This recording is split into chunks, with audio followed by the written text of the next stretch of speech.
जाणून घेत राहू। सध्या धन्यवाद दिलेल्या माहितीसाठी। आणि यानंतरची बातमी मुंबईतून आहे। मुंबईच्या ग्रँड रोड परिसरामध्ये भीषण आग लागली आहे।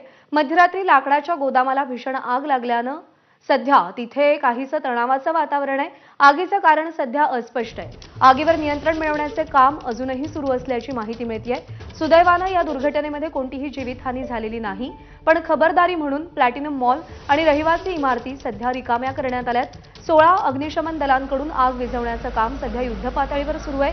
ही आग किती मोठ्या प्रमाणात भडकली आहे हे दृश्यांमधून दिसतंय। लाकडाच्या गोदामाला ही भीषण आग लागलेली आहे। परिसरामध्ये सध्या प्रचंड धुराचे लोट उसळताना आपल्याला दिसतात। वेदांत नेब आपल्याला या सगळ्या संदर्भात अधिक अपडेट देईल।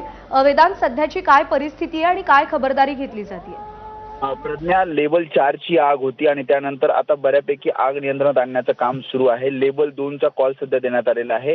साधारणपणे मध्यरात्री 2:30च्या सुमारास ही आग लागली आणि जी प्राथमिक माहिती प्रशासनाकडून मिळत आहे त्यामध्ये लाकडाचं गोदाम होतं, त्या ठिकाणी ही आग लागली आणि ही आग वाढत गेली। त्यामुळे आजूबाजूचा जो परिसर आहे तिथेही आग वाढत गेली आणि धुराचे लोळ पसरत गेले आणि त्यामुळे धुराचा त्रास आजूबाजूचे जे रहिवासी बिल्डिंग आहे त्यासोबतच प्लॅटिनम मॉल बाजूला आहे त्या ठिकाणी हे दूर जात होता आणि त्यामुळे त्या ठिकाणी जे रहिवासी आहेत त्यांना बाहेर काढण्यात आलेला आहे। पूर्ण जो परिसर आहे रहिवासी तो खाली करण्यात आलेला आहे आणि 18 अग्निशमन दलाच्या गाड्या हे सध्या घटनास्थळावर आहेत आणि शर्थीचे प्रयत्न आग नियंत्रणात आणण्यासाठी केले जातात। सुदैवाने अद्याप कुठलीही जीवितहानी झालेली नाहीये आणि तातडीनं ज्या काही उपाययोजना जी काही खबरदारी घ्यायची आहे ती प्रशासनाकडून आणि अग्निशमन दलाकडून घेण्यात येते। वेदांत, धन्यवाद दिलेल्या माहितीसाठी।